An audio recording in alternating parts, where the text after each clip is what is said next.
राज ठाकरे यांनी आपल्या पत्नीसह मतदानाचा हक्क बजावलेला आहे। शर्मिला ठाकरे यांनी सुद्धा मतदान केलेलं आहे। आपण ही दृश्य पाहतोय थेट झी24 तासवर।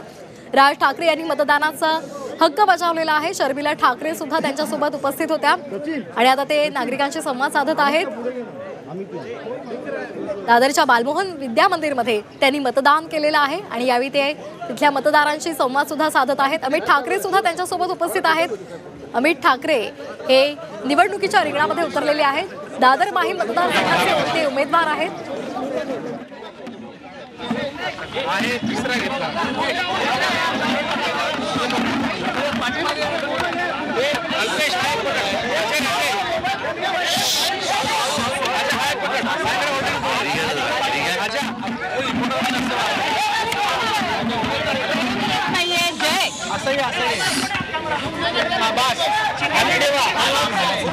खाली करा ना जरा तुमचे काय तोंडावर काय ठेवताय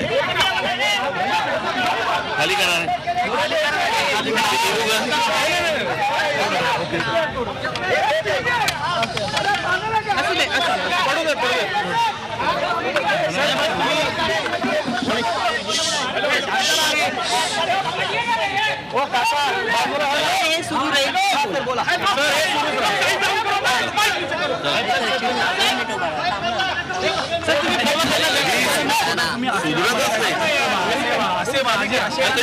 बाजूला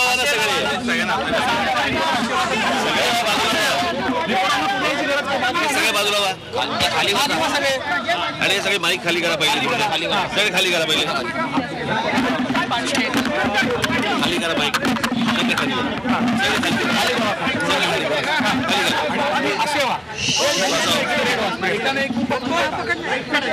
एवढा सेन्स नाही।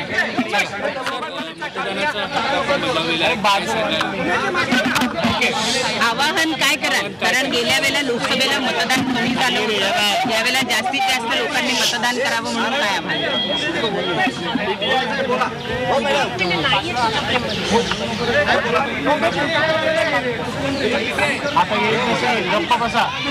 Silence please. गणेश बोला सर। लोकसभेला मतदान कमी झालं होतं, त्यामुळे यावेळेला जास्तीत जास्त लोकांनी मतदान करावं म्हणून तुम्ही काय आवाहन कराल नागरिकांना? मला असं वाटतं की जेवढं मतदान कमी होईल तेवढं त्यांच्या पदरी काय पडेल हे गेल्या 5 वर्षात पाहिलं। मला असं वाटतं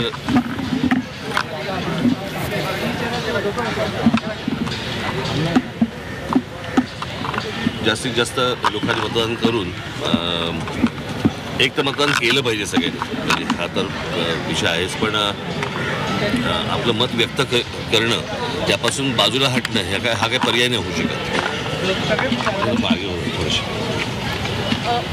गेल्या 48 तासामध्ये अनेक नेत्यांवर हल्ले होताना बघायला मिळतात। महाराष्ट्रात असं कधी झालं नव्हतं मतदानाच्या आधी हल्ले होताना अनेक देशमुखांवर हल्ला झाला, तुम्हाला आठवत असेल तर माझ्या गुढीपाडव्याच्या सभेमध्ये मी असं म्हटलं होतं तेव्हा जे तुम्ही आजपर्यंत पाहिलं नाही अशा गोष्टी तुम्हाला या निवडणुकीमध्ये बघायला मिळतील। ते बघायला मिळत इथे उभा आहे। महाराष्ट्रात आपले अनेक उमेदवार उभे आहेत। आपण नेहमी म्हणताय की यावेळेस सत्तेत मनसे असेल, कसं परफॉर्मन्स पाहताय? झालं ना, आता सगळ्या निवडणुका झाल्या, आता मतदान सर काल विनोद तावडेंच्या सोबत झाला त्याबद्दल तुम्हाला काय वाटतं? काल विनोद तावडेंच्या मला त्याचे डिटेल्स माहीत नाहीत मला। भावनिक क्षण होता का अमितजींसाठी आज तुम्ही मतदान केलं? पहिल्यांदा कुटुंबातल्या व्यक्तींसाठी मतदान करून देतात, निश्चितपणे वेगळा दिवस होता तुमच्या। मी खूप वेळा मतदान केलंय। ठाकरेंसाठी मतदान केलं तुम्ही, चांगली गोष्ट आहे। तर एक वरळीत मनसेचं पत्र व्हायरल होत आहे, शिंदे पत्र व्हायरल होत आहे आणि फेक पत्र असल्याचं कळतंय। मला नाही माहिती आहे, तुम्ही कुठेतरी सकाळून काहीतरी बातम्या काढताना आम्हाला प्रश्न विचारता, माहित नाही मला। चला शुभेच्छा।